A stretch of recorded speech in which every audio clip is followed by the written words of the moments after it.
Glória a Deus. Eu estou aqui com o meu iPad novo, 2026, ele vem com folhas. Última geração. Você consegue escrever com qualquer caneta. Muito bom, muito eficiente. O braço está aqui. Na verdade, eu esqueci a tipóia. O Guilherme deixou eu tocar ali um pouquinho para matar as lombrigas. Mas eu estava em desobediência, irmãos. O antebraço funciona, mas eu não posso forçar. Mas, glória a Deus, estamos aí. Só para dar um recadinho rapidinho. Temos 8 frangos para vender ainda. Os assados esqueci. Assados tem pouco, então você corre. Outra coisa, irmãos, é que hoje a gente está com um contingente baixo aqui, porque tem uns irmãos viajando para que fazem entrega. O Alê está de resguardo, fez uma cirurgia. Então, os irmãos vão precisar ir para a rua. Então, se alguém puder ficar depois do culto para servir lá atrás, ajudar, é só se dispor lá que o pessoal ensina, tá bom? Aí procura lá os tonsas aí, a Tati, a Débora. 1 quilo, é isso? Uma costela. Então é isso, deve ser quilo, né? Deve ser os quilos. 1,5 kg costela suína e 3,5 de bovina. Tá bom? É isso aí, meus irmãos. Antes da gente começar na palavra, eu queria convidar vocês a ficar em pé para a gente fazer um clamor. A Tati teve essa impressão, a gente fazer um clamor pelo nosso país. Hoje está acontecendo uma coisa no nosso país, histórica, e nós precisamos orar pelo nosso país. Esse é um ano decisivo e um ano muito difícil para nós, porque é um ano de eleição. Ano de eleições presidenciais é um ano difícil em qualquer nação. E esse é o nosso caso esse ano. Então, queria que vocês orassem pelo Brasil agora. Feche seus olhos, estenda a sua mão. Vamos clamar pela nossa nação. Senhor, nós clamamos como nação, Senhor, pelo nosso país. Jesus, clamamos como igreja pelo nosso país, Senhor. Nós sabemos que a igreja tem autoridade sobre a nação. E nós, Senhor, queremos exercer essa autoridade nesse solo brasileiro. Senhor, pedindo que o Senhor socorra a nossa nação com justiça. Socorra a nossa nação com justiça. Ó Deus, em nome de Jesus nós te pedimos. Venha intervir com justiça no Brasil, Senhor.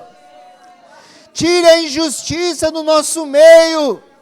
Senhor, tire a injustiça do nosso meio, Senhor. Olhe para aqueles que são os verdadeiros bandidos e julgue-os. Senhor, livra os inocentes do nosso país. Senhor, faz com que o nosso país vivam dias tranquilos, dias de paz. Senhor, nós te pedimos pela saúde do ex-presidente Bolsonaro. Senhor, pedimos pelo atual presidente, para que ele termine essa candidatura, esse mandato, Senhor, com sabedoria. Em nome de Jesus, nós te pedimos que as manifestações de hoje ocorram em paz, Senhor, sem nenhum problema, sem injustiça, sem quebra-quebra. Ó Deus, nos ajuda, Senhor, nos ajuda, nós precisamos da sua ajuda. Ó Deus, nós precisamos da sua ajuda. Esse é o país dos nossos filhos, Senhor. Esse é o país dos nossos netos, Jesus. O que nós vamos deixar para os nossos netos, Senhor? Nos ajuda, Senhor, nos ajuda. A nossa confiança não está em homem nenhum. Nós confiamos na sua liderança, Senhor. Confiamos no seu reino. Por isso nós te pedimos, Senhor, lidera o Brasil nesses dias. Lidera o Brasil nesses dias. Senhor, envia a sua igreja, Senhor, com autoridade para profetizar nessa terra. Senhor, para aconselhar os presidentes, os governantes. Esse é o nosso papel, em nome de Jesus. Amém. Amém, irmãos. Glória a Deus. Vocês creem nessa oração? Amém. Eu acredito muito nisso que nós oramos. Eu tenho um outro caderninho de anotação, e o dia que nós estivemos com o Asher lá no Dizascope, e tem bem anotado assim, foi uma coisa que ele frisou muito. A igreja é responsável pela nação. Então, antes da gente culpar quem quer que seja pela política que está exercendo, se coloca na frente dele, você sendo igreja, nós como igreja, nós somos os culpados de qualquer situação do país. Então a Bíblia mesmo fala que se a nação vai bem, não lembro bem o versículo, mas quando a nação vai bem é porque há um povo de Deus ali clamando. E nós precisamos nos colocar na devida posição. É isso aí. Eu quero pedir para você abrir sua Bíblia já em João. Nós vamos continuar falando sobre a palavra que nós recebemos. Eu vou pedir também para os irmãos dar uma baixadinha aqui, meus amigos. Nesse ar, baixada não, né? Aumentar a temperatura, porque aqui em cima está frio, viu?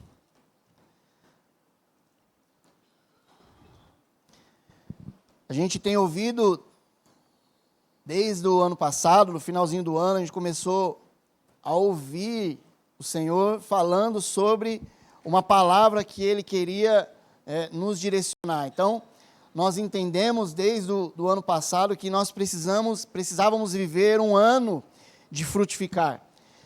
E, na realidade, o que o Senhor está fazendo nos nossos dias, aqui no nosso meio, não é que Ele quer que esse ano a gente frutifique. Ele está nos mostrando que a natureza dos cristãos é frutificar. Então, não há outro caminho, não há outra resposta, não há outra coisa a extrair de um filho de Deus, de um cristão, daquele que crê no sacrifício de Jesus, senão... Minha voz ficou espiritual agora, hein? Meu Deus, acho que tem... Então, não há outra resposta, não há outro caminho para um cristão a não ser frutificar, a não ser resplandecer aquilo que tem dentro dele. A Bíblia fala que Jesus, ele é o Filho, ele é a exata, Hebreus 1, exata expressão do ser de Deus. E a Bíblia fala também que antes, Deus falava por meio dos profetas, por meio das profecias dos profetas do Antigo Testamento, e agora Ele fala pelo Filho. Como Ele fala pelo Filho nos nossos dias, meus irmãos? Vamos só a pastora que sabe essa? Vou perguntar de novo.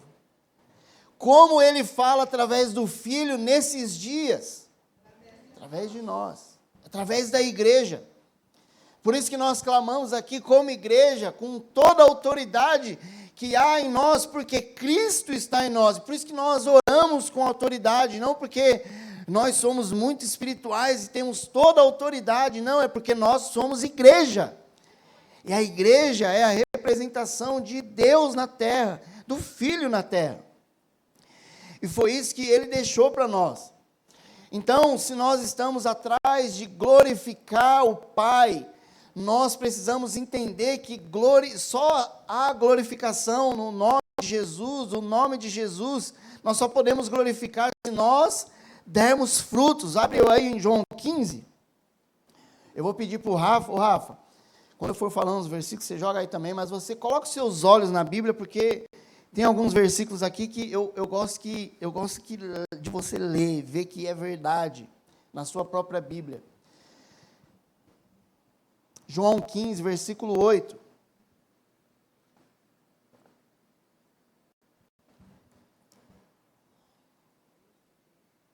A Bíblia diz assim, nisso é glorificado meu Pai, que vocês deem muito fruto, e assim mostrarão que são meus discípulos. Então, irmãos, como eu consigo mostrar que sou discípulo de Jesus? Dando muito fruto. Só isso, João? Só isso. É simples. Não há outra forma. Não há outro jeito. Então, não adianta a gente apenas frequentar a igreja, a gente ter termos um dialeto. Sabe o dialeto de crente? Paz, irmão. A paz, varão. A paz, mulher de Deus. Como você está? Só glória e aleluia. É assim que você mostra que você é crente? É assim que você mostra que você é discípulo? Não, você mostra que é discípulo quando você dá muito fruto. E nisso nós glorificamos a Deus. Então, às vezes, nós achamos que glorificar a Deus é tantas outras coisas. E tudo isso faz parte, você frequentar os cultos, é bom para nós. É bom porque nós estamos juntos, não há outro momento igual onde você pode levantar a adoração e sentir essa presença, se você não está junto com os irmãos. Quando você está lá no seu quarto, orando, buscando, você chora, você sente a presença de Deus, mas nunca vai ser igual. Se o Senhor derramar a mesma presença que Ele derrama aqui, só em você, ou só em mim, Ele vai nos matar com a presença dEle. O peso vai ser impossível. Então Ele derrama sobre a sua igreja, quando ela está reunida, quando eles estão juntos. Então tudo isso é importante, mas só isso não vale. É bem específico que nós vamos mostrar.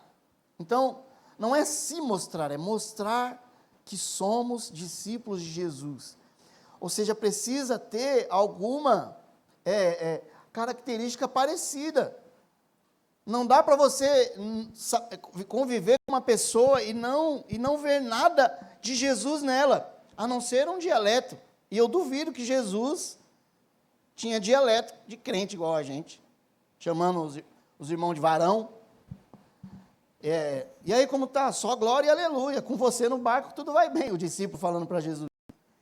Eu e o Senhor no barco tudo vai bem. Jesus era muito comum no jeito de falar, mas um coração manso, humilde. Ele é o melhor rei, né? Amigo. Então, isso tudo que nós lemos aqui, estamos falando, a gente já está ouvindo esses dias todos, e aí você fala, para que tanta repetição? Sim, essa é a intenção, meus irmãos, porque nós precisamos entender que não há outro caminho para nós. Nós não temos outra chance, e a gente precisa avaliar se de nós não tem saído os frutos de Deus, ou a semelhança da vida de Jesus, tem algo errado. Tem algo errado com a nossa forma de viver. Hoje nós vamos continuar falando sobre fruto. O tema dessa mensagem, na realidade, é: recebemos a vida, permanecemos na vida e geramos vida. Tem aí, Rafa? Coloquei aí, né? Rafa vai colocar lá. Eu separei 3 pontos aqui, olha lá. Ficou escurinho aqui, né? Origem, permanência e fruto. Nós vamos ver hoje basicamente de onde nós viemos, o que nós devemos fazer para permanecer e o que nós vamos gerar e produzir a partir dessa permanência e da consciência da nossa origem. O primeiro ponto é: permaneça nele.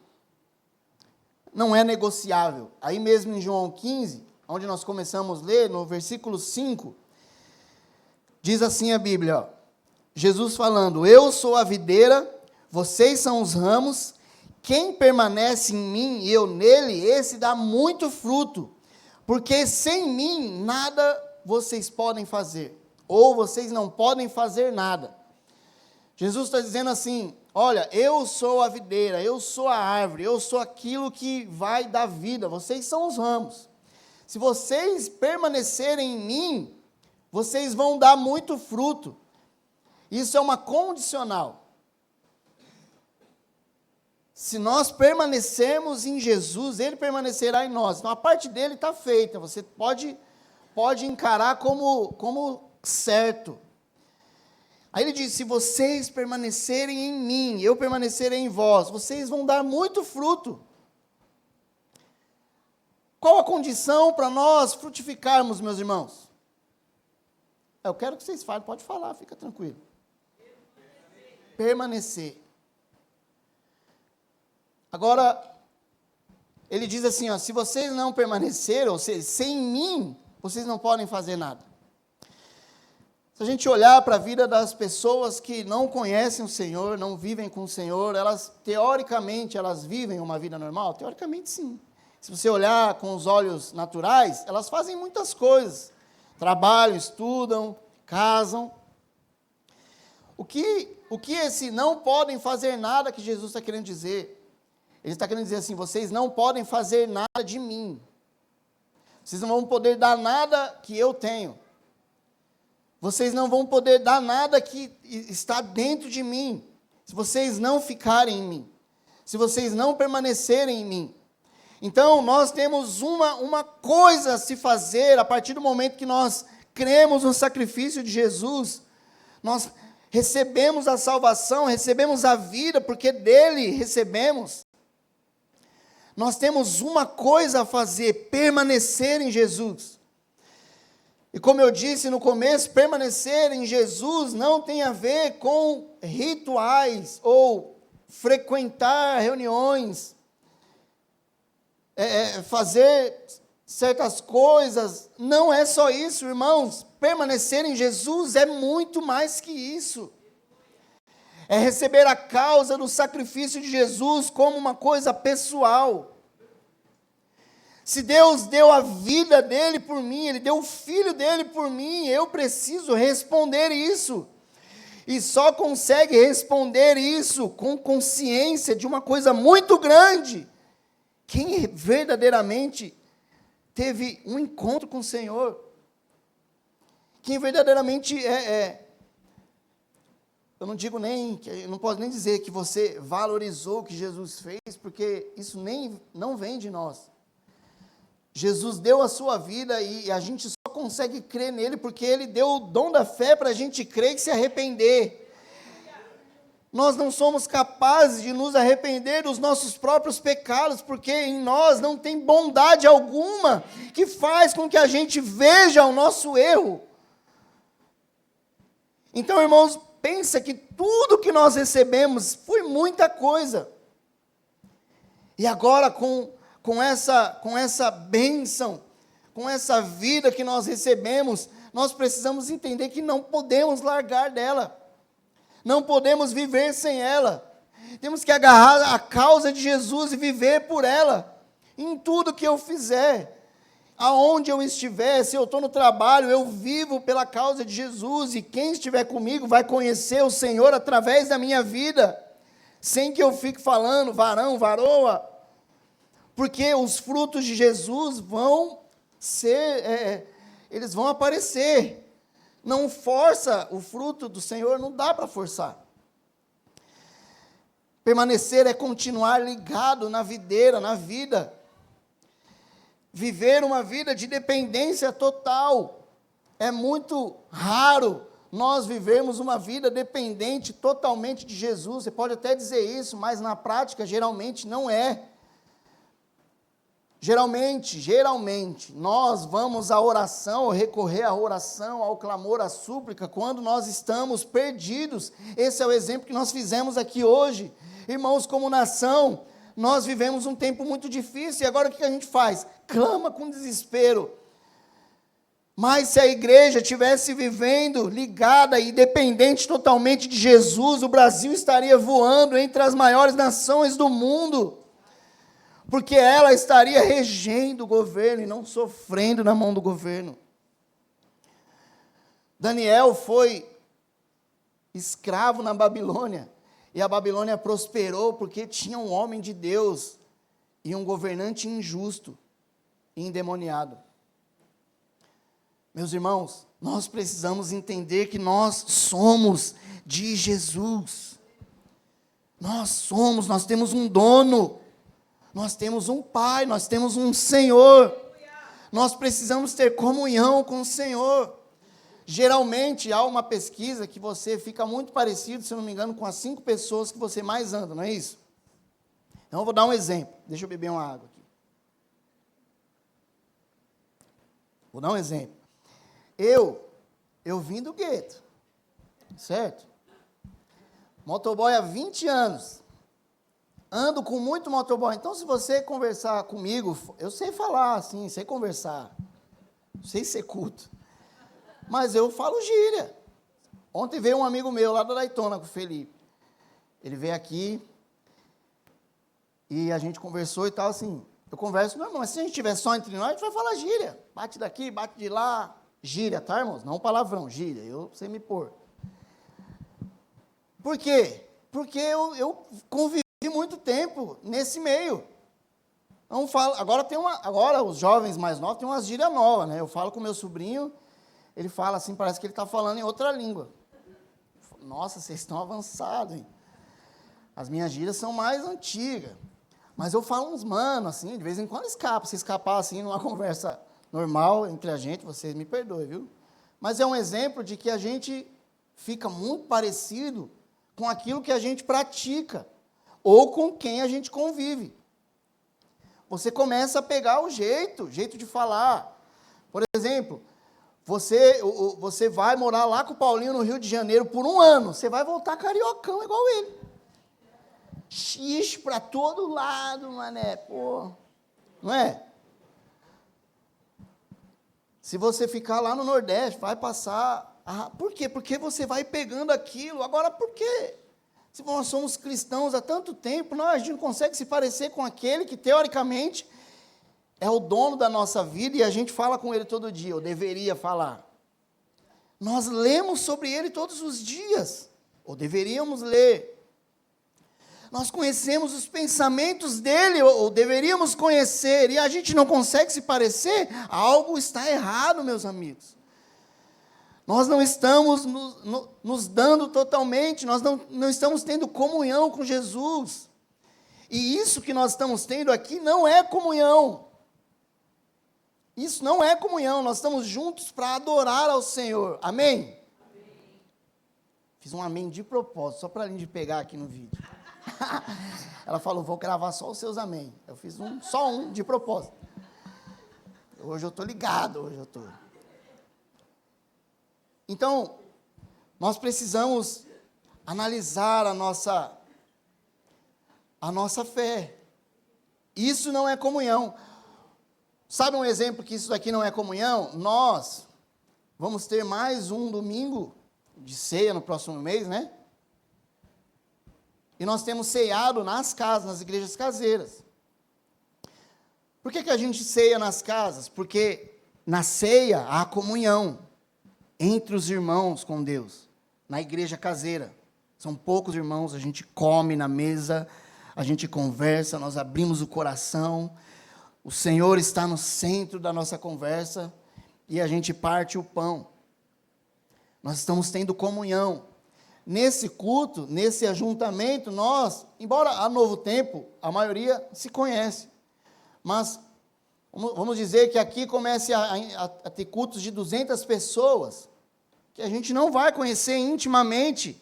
Como teremos comunhão com essa pessoa no momento de partir o pão? Não dá. Então, como que você vai conhecer essa pessoa se você não tem comunhão? Impossível. Como nós vamos conhecer a Jesus se nós não temos comunhão com Ele, meus irmãos? Impossível. Impossível.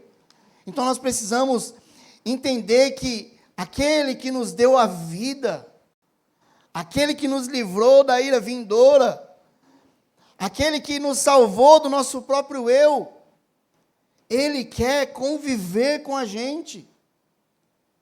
Jesus, ele para salvar os nossos pecados, foi com um propósito, é para nos religar a Ele, nos religar à videira, a vida de verdade. Então, Ele quer que você esteja próximo, ligado, junto, tendo comunhão. Não é para que você seja somente livre do inferno e viver a sua vida como você bem quiser. é viver ligado nele e extrair só os frutos dele. E o próximo ponto, o segundo ponto, é polêmico. Quem não permanecer será lançado fora. Irmãos, eu vou dizer aqui uma coisa, ó. Esse versículo que nós vamos ler, João 15, versículo 6. Eu aprendi uma coisa com alguns homens de Deus, assim, sábios, com a pastora. O que a Bíblia diz, a gente diz. Vamos falar diferente. O que a Bíblia fala, a gente fala. O que a Bíblia fala alto, a gente fala alto, ou seja, enfatiza. O que a Bíblia fala baixo, a gente fala baixo. E o que a Bíblia não fala, a gente não fala. Amém? 2. Esse me escapou. Olha, o que isso quer dizer? Isso quer dizer que a Bíblia não tem lugar para... Olha, eu acho que é isso que ele quis dizer. Como é o nome disso mesmo? Quando a gente... Suposição. Eu suponho que seja. A Bíblia não tem espaço para isso. Então, eu só leio a Bíblia de forma literal nos textos que são literais, porque na Bíblia tem textos que são literais e textos que são alegóricos, que, ao meu ver, não é o caso do texto que a gente vai ler aqui. Jesus está dizendo que aquele que permanece em mim dá muito fruto, sem ele nada a gente pode fazer. Versículo 6. Se alguém não permanecer em mim, será lançado fora, à semelhança do ramo, e secará. O apanham, lançam no fogo e o queimam. Então, ele está dizendo assim, aquele que não permanece em mim, será lançado fora. Literal. À semelhança do ramo, alegoria. Entenderam? Entenderam mesmo? Aí ele dá um exemplo. À semelhança do ramo. O que isso significa basicamente? Olha, se nós não permanecermos em Jesus, no Senhor, o que vai sair de nós é só o que tem em nós mesmos. Eu quero dizer que o que tem em nós mesmos, sem Jesus, não são frutos de Jesus. São obras da carne. Você pode relutar com isso, mas é o que a Bíblia diz. Aquele que vive longe de Deus, ele vai, ainda que ele não permanece, ele vai frutificar só frutos ruins, ou nem fruto pode chamar, obras da carne, como isso diz lá em Gálatas 5. Nós vamos reproduzir o pecado, é natural. Nós vamos ver mais para frente que isso é uma realidade. Nós não temos vida fora de Jesus. Isso não sou eu que estou dizendo, é a Bíblia. Aí, coloque os seus olhinhos lá em 1 João, capítulo 1. Aliás, capítulo 3, 1 João, capítulo 3. Pode abrir lá em Apocalipse e vai voltando, que é mais fácil. 1 João, capítulo 3. Nós vamos ler o versículo 8, 9 e 10. O Rafa vai por aí, já colocou. Não pôs. Aí, colocou. Então, vamos lá. Aquele que pratica o pecado procede... Fala, gente. Vamos lá, de novo. Aquele que pratica o pecado procede... Procede do diabo. Porque o diabo vive pecando desde o princípio.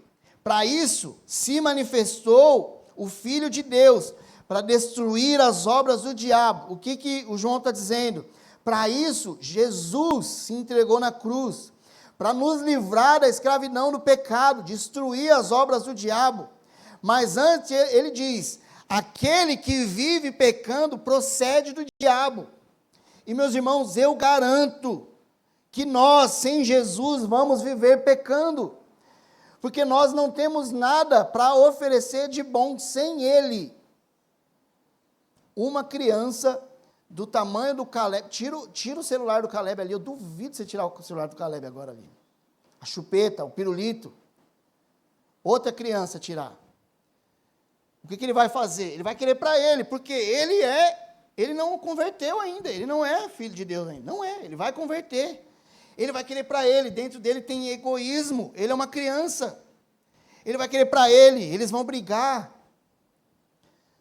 Nós só vamos aprender que nós precisamos compartilhar as coisas com todo mundo, de bom coração, quando a gente cresce, conhece. Quando a gente não conhece Jesus, você compartilha ou você doa, e geralmente, não vou generalizar para não escandalizar, geralmente nós estamos interessados em algum retorno. Seja reconhecimento, seja que alguém fale bem da gente, ou seja uma troca de favor. Então, aquele que pratica o pecado, ele procede do diabo. Isso é muito grave, irmãos. 9. Todo aquele que é nascido de Deus não vive pecando, não vive na prática do pecado, porque nele, olha a semelhança, nele permanece a semente divina. Esse não pode viver pecando, porque ele é nascido de Deus. Por que João está afirmando isso? Não é porque a pessoa não tem autorização para pecar, não é isso. Porque você peca eventualmente, sim ou não? Sim, nós somos falhos e erramos. Mas uma pessoa nascida de Deus, ela não vive pecando, não é porque ela não tem autorização, é porque não consegue, ela é nascida de Deus, o que ela tem dentro dela é Deus. Ela vai reproduzir os frutos do Senhor, se ela pecar, ela arrepende, é um acidente, ela volta a Jesus, ela chora. Vocês estão entendendo, irmãos? Há uma gravidade em não permanecer no Senhor, o resultado drástico é uma vida prática de pecado. E eu não preciso dizer que aquele que pratica o pecado, ele é do diabo. Eu não digo, quem diz é a Bíblia.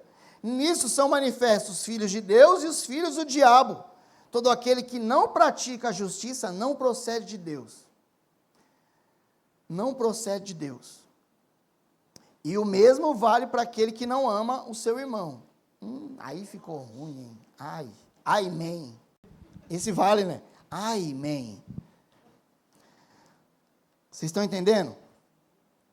Nós devemos olhar para nós, irmãos, nesse momento.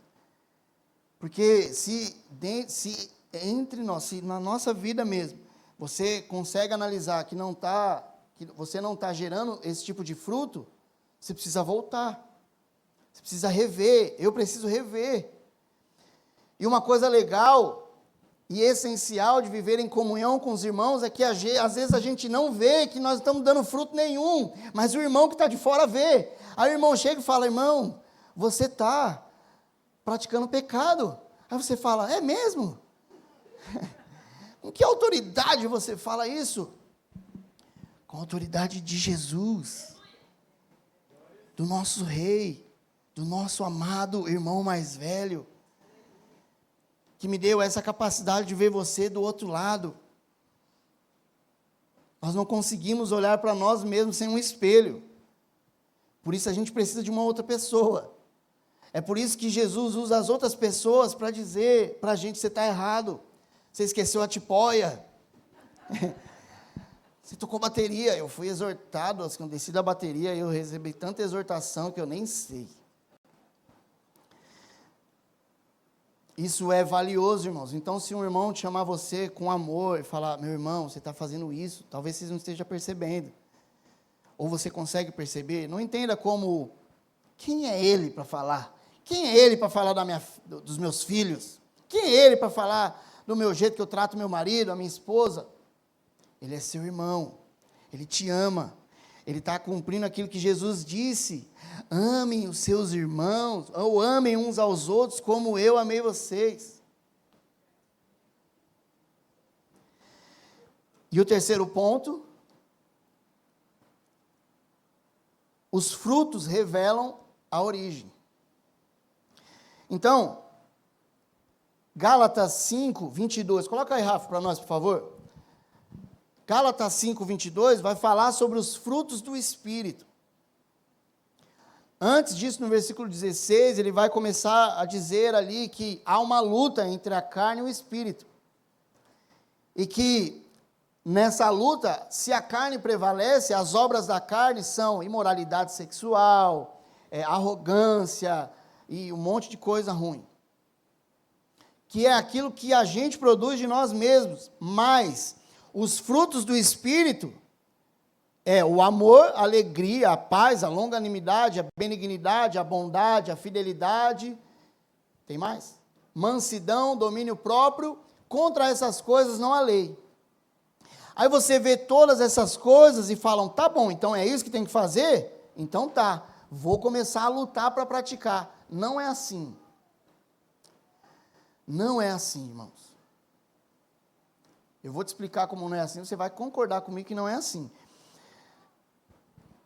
Primeiro que a gente não faz isso para merecer Deus. Nós não praticamos os frutos do Espírito para merecer ou para nos colocar perto de Deus. Nós praticamos as obras do Espírito porque o Senhor habita em nós. Porque nós viemos dele, nós temos uma origem. Nós viemos de Jesus, nós nascemos nele. Por causa do sacrifício de Jesus, nós fomos expostos ao mundo frutificando. E aí eu vou te explicar que nós não conseguimos produzir isso só porque está escrito assim, não, então é isso que eu tenho que praticar. O exemplo é a forma que nós tratamos o amor. Não, o primeiro ali da lista de frutos é o amor. E aí, nós precisamos amar uns aos outros, como Jesus nos amou. Aí fala, como nós tratamos o amor. Nós achamos que o amor é aquela coisa romântica. Você precisa sentir muita afeição pelo irmão, pela pessoa, para você amar. Então, você acha que isso é amor. Amor não é um sentimento romântico. Amor é uma ordem de Jesus. E é uma prática. Exemplo, como que Jesus nos amou? Fala. Fala aí alguém. Como que Jesus nos amou? Como? Se entregando por nós. Jesus não era aquele cara meloso que ficava, eu te amo, fofo, te amo, amor, te amo, sabe? Eu sou assim, falo vários te amo para a Luana o tempo todo. As meninas são assim. Não é isso que define o meu amor, ou que prova o meu amor. O que prova o meu amor é a forma que eu lido com ela. A forma que eu me entrego para ela. É a forma que eu correspondo a todas as coisas, ao tempo bom, ao tempo ruim. Jesus provou o seu amor se entregando totalmente para nós, por nós, e deixou o exemplo. Que a gente se entregue e se doe totalmente à sua causa. E se doar a causa de Jesus é se doar uns aos outros. E é recíproco. Nós precisamos nos doar. E essa atitude de doação, dentro do corpo da igreja, você está esperando, obviamente, que o irmão também doe o seu amor para você. E não é doar o seu sentimento. É doar atitudes, é doar vida. Mesmo aquele irmão chato. Aquele que você não tem muita comunhão, mas que na necessidade desse irmão você está ali. Se ele está chorando, você vai chorar junto com ele. Se ele está alegre, você se alegra. Se ele está precisando de um suporte, você dá suporte para ele. E aí, faz uma pausa e realiza como você tem amado. Como Jesus? Sabe como Jesus mandou a gente amar? Mateus 5. Mateus 5, versículo... Deixa eu ver aqui, eu não lembro.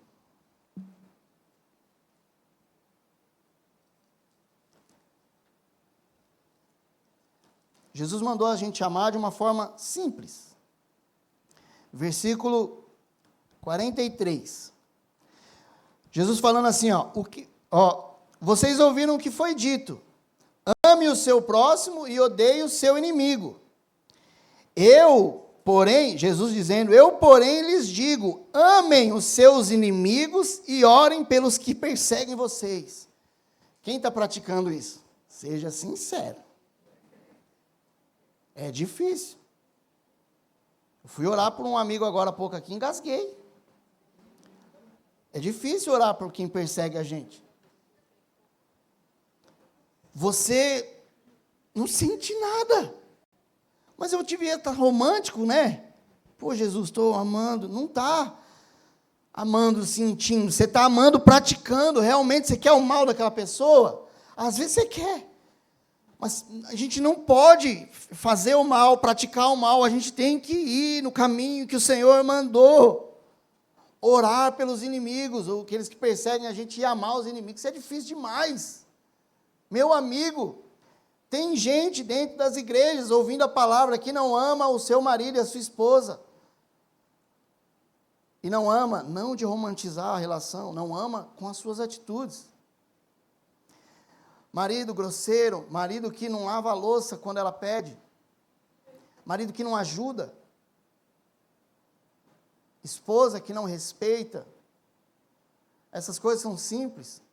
Amor, faz meu prato. Faz você tem 2 mãos. Você não é aleijado? Eu lá sou mulher para fazer prato de homem. Não é assim? O marido está precisando, já está bom, já, esse braço já, não é o caso da Luana, ela me proíbe de fazer tudo, mas imagina, já está bom, já é frescura já. Levanta, sai daí. A gente nem percebe que a gente não está praticando o amor, e não sentindo amor. Paixão é diferente de amor. As outras coisas, irmãos, alegria, a gente precisa entender que alegria não é um sentimento de estar sorrindo o tempo inteiro, alegria é de você sentir alegria num tempo de tribulação, um tempo difícil, um tempo onde só há choro. Como sentir alegria num tempo onde só há choro? Consciência da esperança de Jesus, esperança daquilo que nós somos e vamos ser nele, consciência de onde nós viemos. Irmãos, nós precisamos entender como Jesus amou para a gente amar. O que Jesus falava para os fariseus? Raça de víbora. Tem uma parte lá em João 8, ele fala assim, vocês são do diabo. Ele fala claramente, vocês são do diabo. Só que Jesus amou esses caras, porque Jesus se entregou inclusive por eles. Tinha uns daqueles lá, daqueles que estavam ali, por exemplo, Nicodemos, fazia parte daqueles que julgaram Jesus, ele foi salvo, Jesus morreu por todos, era só eles terem crido. Jesus demonstrou amor por essa galera. Como que nós vamos demonstrar amor pelo mundo, meus irmãos, se a gente critica todo mundo que não é do nosso clã, não é do nosso time? Nós amamos os de direita, os da esquerda nós não amamos, nós amamos os da esquerda e os da direita não é assim. Hoje em dia a política no Brasil é como time, as pessoas escolhem um lado e torcem com a sua própria vida.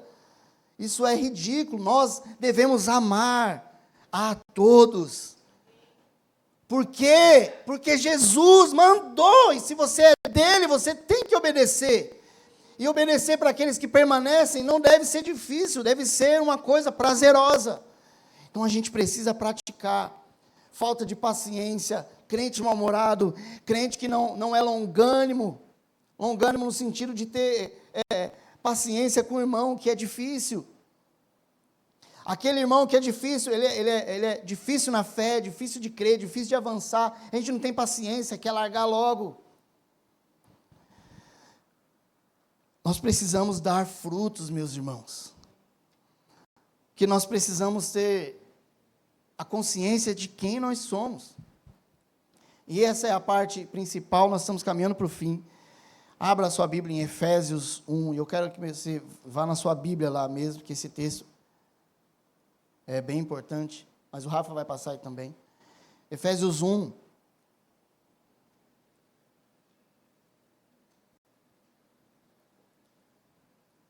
Respondam, vocês estão entendendo? Efésios 1, versículo 4, diz assim: antes da fundação do mundo, olha a profundidade do texto, Paulo dizendo aos Efésios, antes da fundação do mundo, Deus nos escolheu nele, para sermos santos e irrepreensíveis diante dele. Vamos lá de novo, ó. Antes que o mundo existisse, Deus nos escolheu nele para quê? Para sermos santos e irrepreensíveis.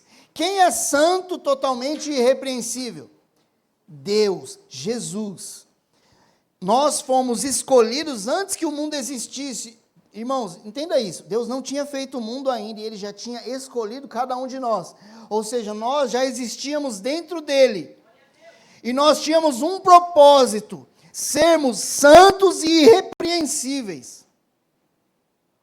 O texto de Mateus, que a gente não leu todo, continua dizendo assim, Jesus fala assim, então vocês têm que ser perfeitos como Deus é perfeito. É quase impossível, mas Jesus disse que vocês têm que ser. E Jesus não ia dar uma ordem, ou mandar, ou falar para a gente fazer algo que é impossível para nós. Se Ele diz que é possível, é possível. Se nós fomos escolhidos antes que o mundo existisse, Deus já pensava em nós, criou a gente dentro dEle para sermos santos e irrepreensíveis diante dEle. Aí continua no 5. Em amor, nos predestinou para Ele, para sermos, para sermos adotados como seus filhos, por meio de Jesus Cristo, segundo o propósito da sua vontade, para louvor da sua glória, de sua graça, que Ele nos concedeu gratuitamente no amado. Irmãos, nós fomos criados em Deus, antes que o mundo existisse, para sermos santos e irrepreensíveis. E em amor, Jesus nos predestinou, nos deu um destino de antemão. Antes que o mundo existisse, Ele nos predestinou para sermos filhos adotados por Jesus, por causa de Jesus. Entende de onde você veio? Entende que você tem um pai? Entende que você foi nascido em Deus? Você, no mínimo, se parece com Deus. No mínimo, a sua fisionomia é igual a Deus. Como Ele falou lá no Éden, olha, Ele falou com a Trindade, façamos o homem conforme a nossa semelhança. Façamos igual a gente. Ele vai poder sentir o que a gente sente. Ele vai poder reproduzir o que a gente faz. Ele vai poder governar toda a terra. Ele vai ser o sacerdote desse jardim. Ele vai cuidar do mundo. Ele vai nos representar. Nós criamos uma grande coisa. Deus falando aqui na minha imaginação. Eu estou só imaginando, não estou sugerindo. Irmãos, nós temos uma origem, nós viemos do Pai. Nós precisamos andar como filhos. Nós precisamos obedecer como um Pai que realmente é o Senhor e dono de todas as coisas. Nós não conseguimos reproduzir bons frutos para merecer nada, irmãos. O Tiago fala, Tiago ainda não, Efésios 2, no versículo 1, ele vai falar, Ele lhes deu vida quando vocês estavam mortos em suas transgressões e pecados. Então, aquilo que eu disse no início, nós temos uma origem. E nós conhecemos essa origem por causa de Jesus. E antes da gente conhecer essa origem que nós temos, nós estávamos mortos. Mortos fisicamente? Não, mortos porque nós não tínhamos a vida de Deus em nós. Então, para Deus, quem está fora dele não tem vida. Isso é grave. Nós temos um mundo aí, irmãos, sem vida. Um mundo de mortos. Acho que é por isso que tem tanta série de zumbi por aí, que não faz o menor sentido, uma coisa, na minha opinião, né? Nada a ver. Tem lista de série de zumbi, coisa chata. Mas eu entendo que pode ser que esses caras tiveram uma revelação do Senhor, entendendo que todos aqueles zumbis, óbvio que não é esse o roteiro de nenhuma das séries, eu acredito que não, que todos aqueles zumbis são as pessoas que vivem sem Deus, mortos em pecados e injustiça, presos às suas iniquidades, tirados da vida, longe da vida. A vida é Jesus. E Ele nos deu vida, meus irmãos. E essa vida nós recebemos, o capítulo 2 de Efésios, no versículo 10, nós recebemos para um propósito. Ele diz assim, ó: pois somos feitura dele, criação dele, criados em Cristo Jesus para boas obras, as quais Deus preparou de antemão para que andássemos nela. Nós temos um sentido na vida. Então, se você é daqueles que fica assim, qual é o sentido da minha vida? Qual é o meu propósito? Irmãos, o seu propósito é praticar boas obras. Você é criação de Deus. Nós somos feitura dele. Nós precisamos andar nas obras que o Senhor mandou, nas boas obras que o Senhor preparou de antemão. Não é algo convencional assim, tipo, sei lá, aconteceu. Deus preparou as boas obras para a gente praticar de antemão. Nós precisamos andar com boas obras, a viver com boas obras. Sabe, irmãos, você que, sei lá, tem o Senhor dentro de você, tem sentimentos assim que você, não, isso aqui deve ser de mim mesmo. Se você quer fazer o bem para alguém, faz, porque com certeza não é de você mesmo, que você não é bom. Tiago 2,18 vai falar sobre, coloca aí o Rafa, por favor. Vai falar sobre como nós respondemos, e não sobre como nós fazemos para merecer. Ele fala assim, mas alguém dirá, você tem fé e eu tenho obras. Mostre a sua fé sem obras, e eu, com as obras, lhe mostrarei a minha fé. O que significa isso? Esse texto aí, eles vão bem, os estudiosos, dizendo que Tiago estava falando sobre você praticar boas obras para ser salvo. Não tem nada a ver. Né? Abraão creu e obedeceu, mas ele creu. O fato dele crer, ele foi justificado, então ele já estava salvo. A consequência da obediência é a resposta à salvação que Abraão recebeu. Glória a Deus, vocês entenderam? Então, Tiago está falando exatamente isso. Eu não pratico obras boas para ser salvo. Até porque eu não consigo. Lembra que nós falamos? Não dá. Nós não conseguimos. Eu pratico obras, boas obras, demonstrando em quem eu creio. É por isso que eu pratico boas obras. Por exemplo, um radical do Islã. O que ele reproduz? Ele reproduz a fé que ele tem. E a reprodução da fé que ele tem, radical, ele se amarra num colete de dinamite e explode ele mesmo e um monte de gente. É verdade isso. Ele joga o carro num centro onde tem muitas pessoas e mata um monte de gente, um monte de ocidental. Porque eles não creem no Islã, porque eles são um monte de coisa que eles não gostam. Assim, eles estão provando em quem eles creem. Quem que eles creem? No Islã, na religião do Islã, em Alá. Como que os cristãos demonstram a sua fé, irmãos? Praticando as obras de Jesus. Quais são as obras de Jesus? Amando. Essas são as coisas que a gente viu. E agora, para finalizar, você pode se colocar em pé. Esse texto é fundamental para a gente entender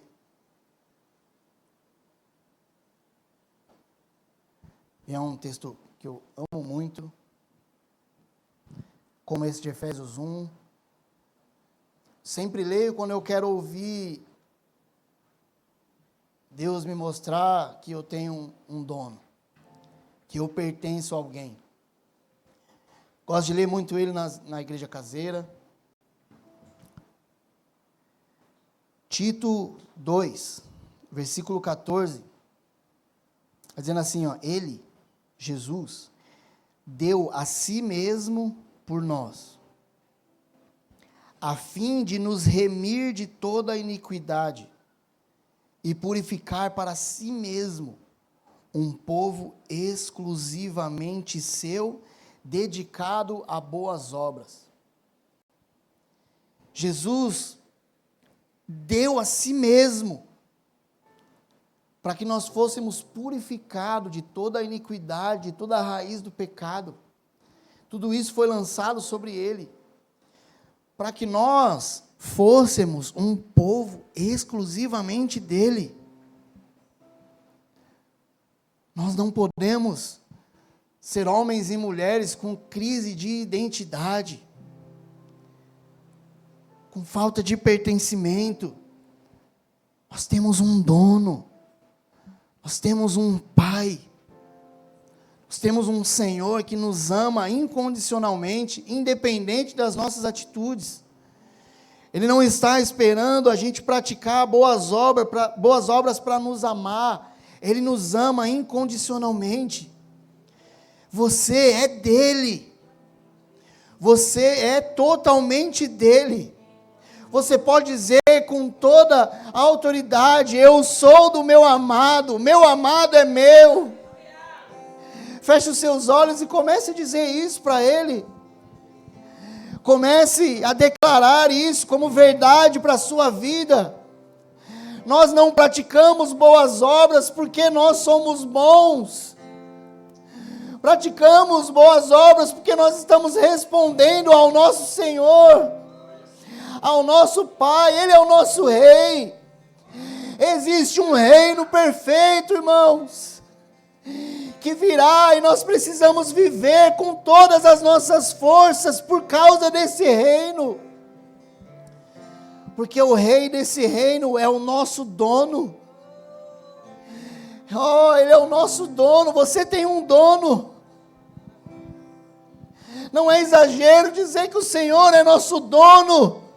Paulo disse: nós somos escravos de Cristo. Nós vivemos para Ele, por Ele. Para Ele são todas as coisas. Nós cantamos: tudo é seu, Senhor. Nós queremos dedicar toda a nossa vida para o Senhor, porque nós sabemos, Jesus, que nós viemos do Senhor. Nós temos um dono. Você pagou um alto preço para que nós pudéssemos estar ligados em você. Nos ajuda, Jesus. Nos ajuda a permanecer, Senhor. Nos ajuda a permanecer. Senhor, nos convence do nosso próprio pecado. Meus irmãos, se você precisa se arrepender de algo, faça isso agora. Faça isso agora. Seja aí no seu lugar, seja aqui na frente, fique livre. Se você precisa reconhecer Jesus como seu Senhor, faça isso, declare isso. Talvez você nunca fez isso. Diga isso a Ele, diga a Ele: a minha vida é sua, Jesus. Eu estava morto e agora eu tenho vida porque o Senhor me deu de graça, gratuitamente. Meus irmãos, nele nós temos a remissão de pecados e a redenção. Nele nós somos perfeitos porque Jesus nos fez perfeitos nele. Ó Jesus, nós oferecemos a nossa própria vida ao Senhor. Nós oramos para que o Senhor convença o nosso coração do pecado, da justiça e do juízo. Que o Senhor nos convença da nossa dependência do Senhor, da nossa necessidade de depender do Senhor. Sem você nós não podemos fazer nada. Sem você nós somos inúteis. Tudo que sai de nós não presta, é lixo. Oh Jesus, oh Jesus.